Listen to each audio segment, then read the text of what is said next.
Hello students, നമ്മളിന്ന് പഠിക്കാൻ പോകുന്നത് മൈക്രോസ്പോർ അല്ലെങ്കിൽ പോളൻ ഗ്രെയിനെ കുറിച്ചാണ്. നമുക്കറിയാം, ആന്തറിൻ്റെ ഉള്ളിലാണ് പോളൻ ഗ്രെയിൻസ് കാണപ്പെടുന്നതെന്നും ഈ ആന്തർ അറ്റ് മെച്യൂരിറ്റി ഡിഹൈസ് ചെയ്ത് അതിൽ നിന്നും പുറത്തേക്ക് പോളൻ ഗ്രെയിൻസ് വരുമെന്നും ഒക്കെ നമ്മൾ പ്രീവിയസ് ക്ലാസ്സിൽ പഠിച്ചിരുന്നു. ഈ പോളൻ ഗ്രെയിൻസ് എന്ന് പറയുന്നത് മെയിൽ ഗെമറ്റോഫൈറ്റ് ആണ്. നമ്മൾ പ്രീവിയസ് ക്ലാസ്സസ് അല്ലെങ്കിൽ ഫസ്റ്റ് ഇയറിൻ്റെ ക്ലാസ്സസുകളിലൊക്കെ പഠിച്ചിട്ടുള്ള കാര്യമാണ്. ലോവർ പ്ലാന്റ് ഓർഗാനിസമുകളിൽ നമുക്ക് ആൾട്ടർനേഷൻ ഓഫ് ജനറേഷൻ കാണാൻ സാധിച്ചിട്ടുണ്ട്. അതിൽ ഗെമറ്റോഫൈറ്റിക് ജനറേഷനും സ്പോറോഫൈറ്റിക് ജനറേഷനൊക്കെ ഇങ്ങനെ ഓൾട്ടർനേറ്റ് ചെയ്ത് വരും. ചില പ്ലാന്റ് ഗ്രൂപ്പ്സുകളിലെ എന്ന് പറഞ്ഞ പ്ലാന്റ് ഗ്രൂപ്പിൽ ഗെമറ്റോഫൈറ്റിക് ജനറേഷനാണ് ഡോമിനൻ്റ് ആയിട്ട് കാണപ്പെടുന്നതെന്നും സ്പോറോഫൈറ്റിക് ജനറേഷൻ അതിൽ ഡിപ്പെൻഡ് ചെയ്തുമാണ് കാണപ്പെടുന്നതെന്നും ഒക്കെ നമ്മൾ പഠിച്ചിട്ടുള്ളതാണ്. എന്നാൽ ഇവിടെ നമുക്കറിയാം, ഗെമറ്റോഫൈറ്റിക് ജനറേഷൻ വളരെയധികം റെഡ്യൂസ്ഡ് ആണ് and it is reduced in the form of A pollen grain. അപ്പോൾ പോളൻ ഗ്രെയിൻ എന്ന് പറയുന്നത് മെയിൽ ഗെമറ്റോഫൈറ്റ് ആണ്. ഈ പോളൻ ഗ്രെയിൻസ് നോക്കൂ, പലതരം സൈസും ഷേപ്പും കളറും ഡിസൈനിലുമാണ് കാണപ്പെടുന്നത്. അപ്പോൾ ഇവിടെ കുറച്ച് കളക്ഷൻ ഓഫ് പോളൻ ഗ്രെയിൻസ് ഈ സ്ലൈഡിൽ കാണിച്ചിട്ടുണ്ട്. അതിൽ നിങ്ങൾ നോക്കുമ്പോൾ പലവിധം ഓർണമെൻറ്റേഷൻസും നിങ്ങൾക്ക് കാണാൻ സാധിക്കും. പലതരം ഡിസൈനുകളും ഉള്ളതായിട്ട് തോന്നില്ലേ? അപ്പോൾ ദീസ് ആർ സ്പീഷീസ് സ്പെസിഫിക്. ചില പ്ലാന്റുകളിൽ ഒരു തരം ഓർണമെൻറ്റേഷൻ ആണെങ്കിൽ മറ്റൊരു പ്ലാന്റ് സ്പീഷീസിൽ മറ്റൊരു തരം ഓർണമെൻറ്റേഷനാണ്. പോളൻ ഗ്രെയിൻ്റെ ഡീറ്റെയിൽ സ്ട്രക്ചർ ഒന്ന് നമുക്ക് നോക്കാം. Pollen grains are usually spherical. Approximately അതിൻ്റെ സൈസ് എന്ന് പറയുന്നത് 25 to 50 ആണ് ഡയമീറ്ററിൽ. 2 ലെയർ വാളുണ്ട്. വളരെ ഇമ്പോർട്ടൻ്റ് ആണ് ആ പോയിന്റ്. പരീക്ഷയ്ക്കൊക്കെ ചോദിക്കുന്നൊരു കാര്യമാണ്. ഈവൻ എൻട്രൻസ് എക്സാംസിന് പോലും പ്രാധാന്യമുള്ളതാണ്. 2 ലെയർ വാളാണ്. ഔട്ടർ ലെയർ എന്ന് പറയുന്ന എക്സൈൻ, ഇതാണ് ഔട്ടർ ലെയർ. ഈ ഔട്ടർ ലെയർ എന്ന് പറയുന്നത് തിക്കാണ്, കട്ടി കൂടിയതാണ്, ഡിസ്കണ്ടിന്യൂസ് ആണ്. ഡിസ്കണ്ടിന്യൂസ് എന്ന് പറഞ്ഞാൽ എന്താ? ചിലയിടത്ത് ഗ്യാപ്പുകളുണ്ട്. നോക്കിയേ, ഇവിടെ ഒരു ഗ്യാപ്പ് കണ്ടോ? അതേപോലെ ഒരു ഗ്യാപ്പ് ഇവിടെയും കാണാമല്ലോ, ഇവിടെയും കാണാം. അപ്പം ഈ ഗ്യാപ്പുകൾക്ക് പറയുന്ന പേരാണ് ജേം പോഴ്സ്. ആൻഡ് ഈ എക്സൈൻ നിർമ്മിച്ചേക്കുന്നത് സ്പോറോപോളനിൻ എന്ന് പറഞ്ഞ ഒരു മെറ്റീരിയൽ കൊണ്ടാണ്. അപ്പം ഈ ജേം പോറുള്ളിടത്ത് സ്പോറോപോളനിൻ ഇല്ല. എന്നാൽ രണ്ടാമത്തെ ലെയർ അല്ലെങ്കിൽ അകത്തോട്ട് കാണപ്പെടുന്ന ലെയറാണ് ഇൻറ്റൈൻ. ഈ ഇൻറ്റൈൻ തിന്നാണ് ആൻഡ് കണ്ടിന്യൂസ് ആണ്. ഇതാ നോക്കിയേ, ഈവൻ ആ ജേം പോർ റീജിയനിൽ പോലും നിങ്ങൾ നോക്കിയാൽ അവിടെ ഇൻറ്റൈൻ പെർഫെക്റ്റ് ആയിട്ട് കാണപ്പെടും. ഈ ഇൻറ്റൈൻ നിർമ്മിച്ചേക്കുന്നത് സെല്ലുലോസും പെക്റ്റിനും കൊണ്ടാണ്. അപ്പോൾ മറക്കരുത്, എക്സൈൻ നിർമ്മിച്ചേക്കുന്നത് സ്പോറോപോളനിൻ കൊണ്ടും അകത്ത് കാണപ്പെടുന്ന ലെയറായ ഇൻറ്റൈൻ നിർമ്മിച്ചേക്കുന്നത് സെല്ലുലോസും പെക്റ്റിനും കൊണ്ട്. സ്പോറോപോളനിന് ചില പ്രത്യേകതകളുണ്ട്. അത് എഗെയിൻ എക്സാം പോയിന്റിൽ വളരെയധികം ഇമ്പോർട്ടൻസ് ഉള്ളതാണ്. It is A most resistant organic material. Resistant ആണ് എന്ന് വെച്ചാൽ ഹൈ ടെമ്പറേച്ചറോ സ്ട്രോങ് ആസിഡോ ആൽക്കലിയോ വീണാൽ അതിൽ ഒന്നും സംഭവിക്കില്ല. It can withstand high temperatures, acids and alkali. ഒരു എൻസൈമിന് പോലും സ്പോറോപോളനിനെ ഡീഗ്രേഡ് ചെയ്യാനോ നശിപ്പിക്കാനോ പറ്റില്ല. അതുകൊണ്ട് തന്നെ പോളൻ ഗ്രെയിൻസ് വെൽ പ്രിസേർവ്ഡ് ആണ് ഫോസിൽസിൻ്റെ രൂപത്തിൽ. സ്പോറോപോളനിൻ അപ്പോൾ നമുക്ക് വർഷങ്ങൾ കഴിഞ്ഞാലും ഫോസിൽസുകൾ നമ്മൾ എടുക്കുമ്പോൾ ആർക്കിയോളജിസ്റ്റുകൾ സർവേ ചെയ്ത് അല്ലെങ്കിൽ ആർക്കിയോളജിസ്റ്റ് സ്റ്റഡി ചെയ്യും, പോളൻ ഗ്രെയിൻസ് ഇൻടാക്റ്റ് ആയിട്ട് ലഭിക്കും. ഈ പോളൻ ഗ്രെയിൻസ് വെച്ച് നമുക്ക് പണ്ട് ഉണ്ടായിരുന്ന അല്ലെങ്കിൽ പണ്ടത്തെ കാലത്ത് ഉണ്ടായിരുന്ന ചെടികൾ, ഫ്ലവറിംഗ് പ്ലാന്റ്സ് ഏതൊക്കെയാണെന്നൊക്കെ ഒരു സ്റ്റഡി വരെ നടത്താൻ സാധിക്കും. ഈ പറഞ്ഞ ഇതേ ഒരു പ്രോപ്പർട്ടി കൊണ്ട് തന്നെ പല കുറ്റാന്വേഷണ കേസുകളിൽ പോലും പോളൻ ഗ്രെയിൻ സഹായിച്ചിട്ടേ ഉള്ളൂ. കാരണം ചിലപ്പോൾ കുറ്റം നടന്ന സ്ഥലത്ത് ഏതെങ്കിലും ഒരു പെർട്ടിക്കുലർ റീജിയനിൽ മാത്രം എൻഡമിക് ആയിട്ടുള്ള ഒരു പൂവിൻ്റെ പോളൻ ഗ്രെയിൻ കണ്ടെത്തിയിട്ടുണ്ടെങ്കിൽ ആ പോളൻ ഗ്രെയിൻ വെച്ച് ചില കുറ്റ കേസുകൾ വരെ തെളിയിച്ചിട്ടുണ്ട്. ഇതൊക്കെ നിങ്ങൾക്ക് ചില മാഗസിൻസുകളായ സയൻസ് റിപ്പോർട്ടർ ഇങ്ങനെയൊക്കെയുള്ള ചില മാഗസിൻസുകളുണ്ട്, സയൻസ് റിലേറ്റഡ് മാഗസിൻസ്. നിങ്ങൾ വായിക്കുന്നൊരു ശീലം ഉണ്ടാക്കണം. അത് വായിക്കുമ്പോൾ നിങ്ങൾക്ക് ഇത്തരം കാര്യങ്ങളൊക്കെ കൂടുതൽ മനസ്സിലാക്കാൻ സാധിക്കും. അപ്പോൾ ഈ സ്പോറോപോളനിൻ എക്സൈൻ്റെ എല്ലായിടത്തും ഉണ്ട്. Exine is in fact made up of sporopollenin, but it is found to be absent in the region. അപ്പോൾ നമുക്കിനി പോളൻ ഗ്രെയിൻ്റെ സൈറ്റോളജി എന്താണെന്ന് നോക്കാം. സൈറ്റോളജി എന്താണെന്ന് നിങ്ങൾക്കറിയാലോ അല്ലേ?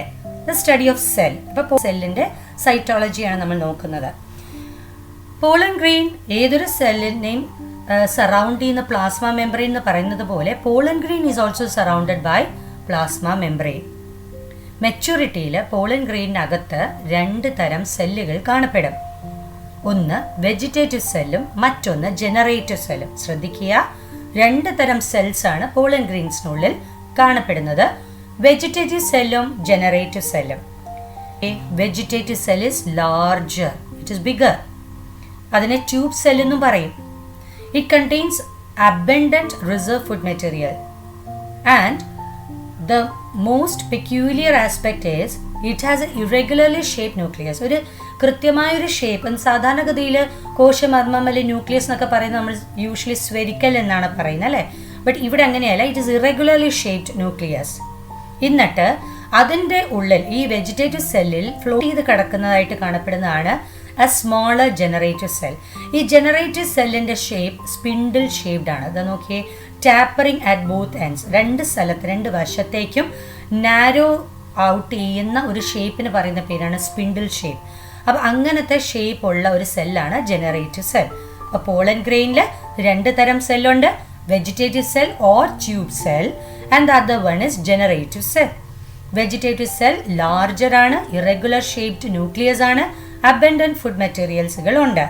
എന്നാൽ ജനറേറ്റീവ് സെൽ വെജിറ്റേറ്റീവ് സെല്ലിൽ ഫ്ലോട്ട് ചെയ്ത് കിടക്കുകയാണ്, സ്പിൻഡിൽ ഷേപ്ഡ് ആണ്, പിന്നെ അതിൻ്റെ പ്ലാസോ ന്യൂക്ലിയസ് ഒക്കെ കാണപ്പെടും. ഇനി പോളൻ ഗ്രെയിൻസ് ഒരു ആന്തർ ഡിഹൈസ് ചെയ്യുമ്പോൾ ഏത് സ്റ്റേജിലാണ് പോളൻ ഗ്രെയിൻ ഷെഡ് ചെയ്യുന്നത്, പുറത്തു വരുന്നത്? ഈ പറഞ്ഞ വെജിറ്റേറ്റീവ് സെല്ലും ജനറേറ്റീവ് സെല്ലും മാത്രമുള്ള സ്റ്റേജിലാണോ അതോ അതിൽ നിന്നും വ്യത്യാസമുള്ള തരത്തിലും ഉണ്ടോ?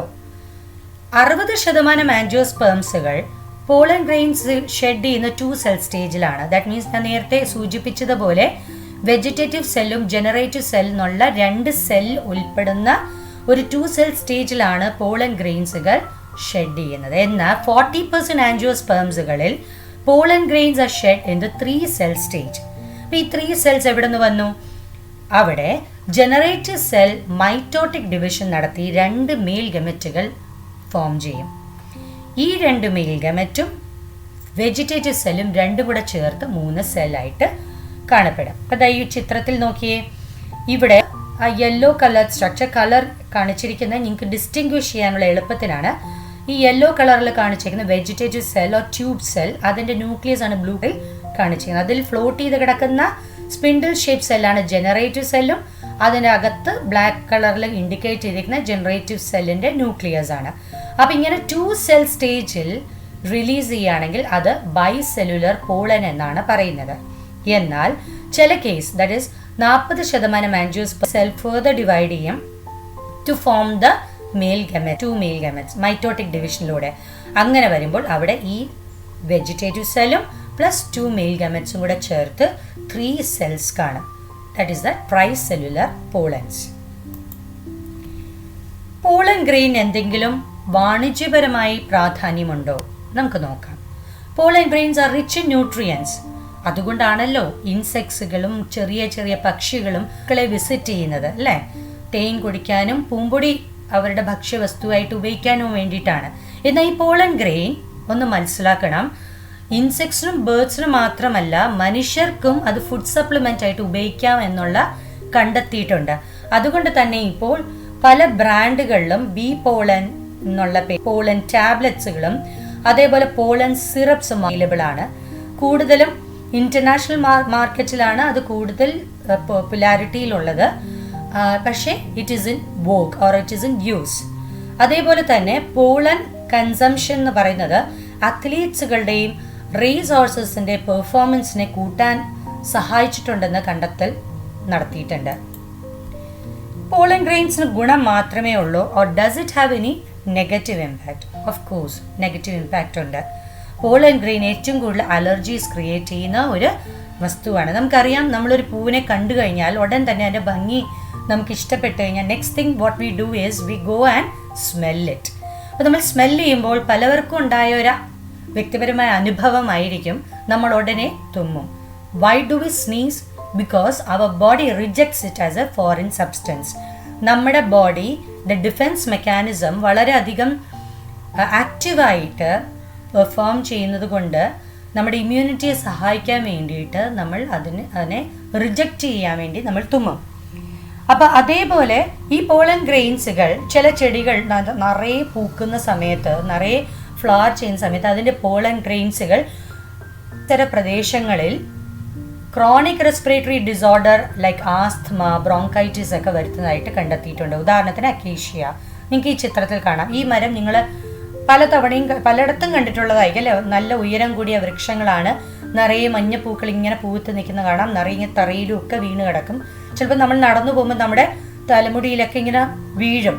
ഇങ്ങനെ കാറ്റടിക്കുമ്പോൾ അതിങ്ങനെ വീണ് കിടഞ്ഞ പൂവിൻ്റെ പോളൻ ഗ്രെയിൻസ് ആസ്തമ പോലത്തെ അസുഖങ്ങൾ ഉണ്ടാക്കാൻ റെസ്പോൺസിബിൾ ആണ്. അതേപോലെ മറ്റൊരു ചെടിയാണ് പാർഥീനിയം. ഇത് നമ്മുടെ നാട്ടിലെ ഇൻഡൈജനസ് ആയിട്ടുള്ള ചെടിയല്ലായിരുന്നു. മറ്റൊരു രാജ്യത്തിൽ നിന്നും ഗോതമ്പ് ഇമ്പോർട്ട് ചെയ്തപ്പോൾ അറിയാതെ ഇതിൻ്റെ വിത്തുകളും കൂടെ ഇമ്പോർട്ടഡായി വന്നതാണ്. പക്ഷേ എന്നിട്ട് ഇന്ത്യയിൽ വന്നതിന് ശേഷം അതങ്ങ് ഫുള്ളി എസ്റ്റാബ്ലിഷ് ചെയ്ത് അങ്ങ് പ്രൊപ്പഗേറ്റ് ചെയ്തു.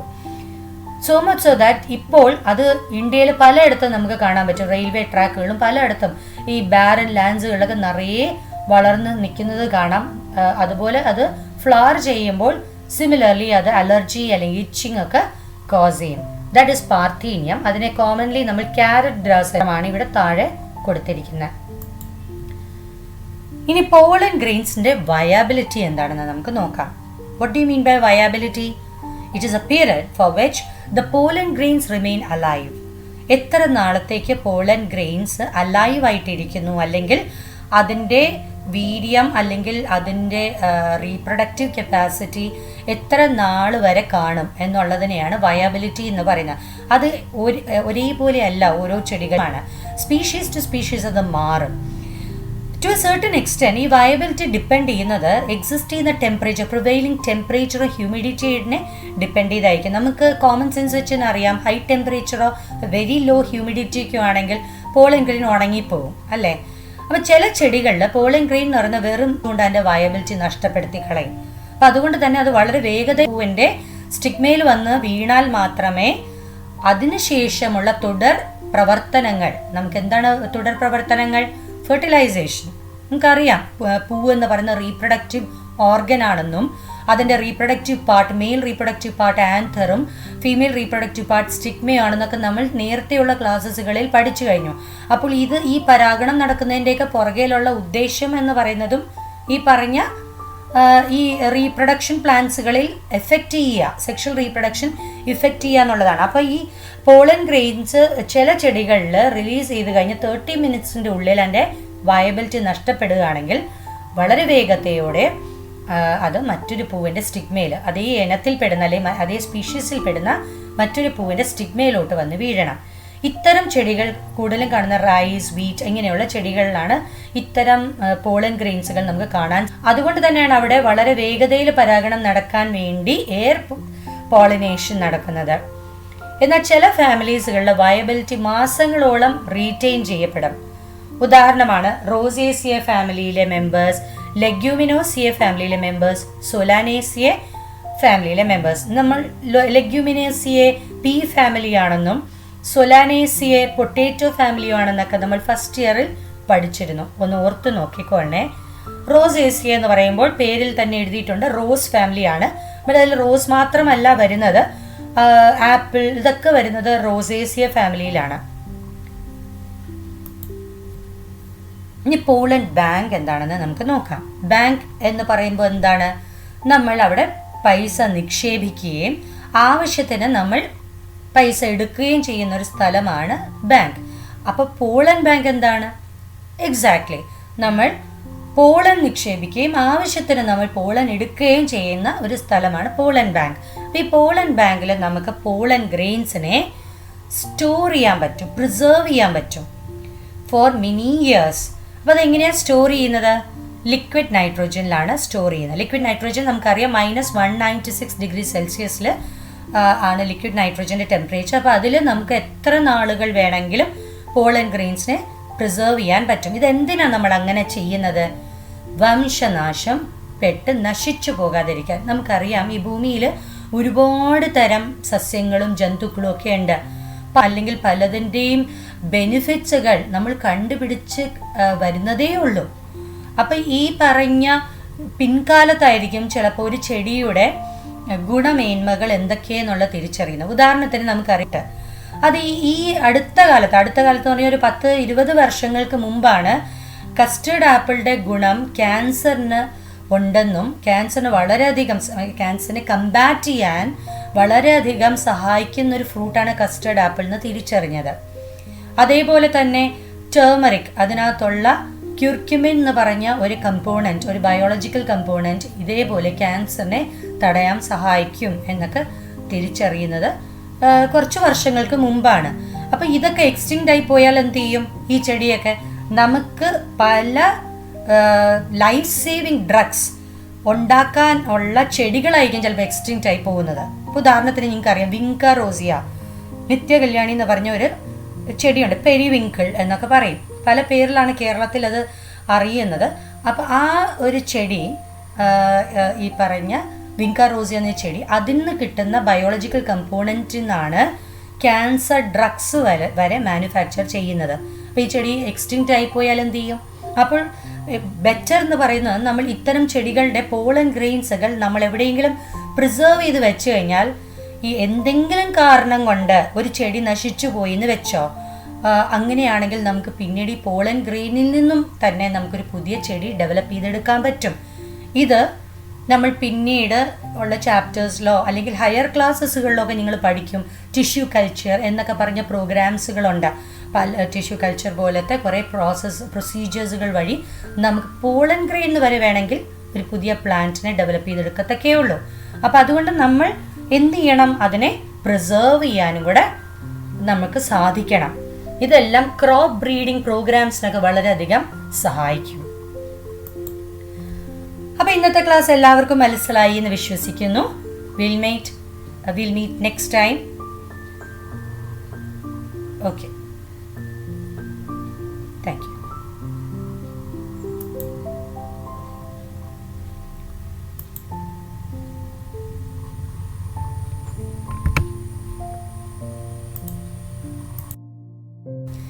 അപ്പോൾ ഇന്നത്തെ ക്ലാസ് എല്ലാവർക്കും മനസ്സിലായി കാണുമെന്ന് വിശ്വസിക്കുന്നു.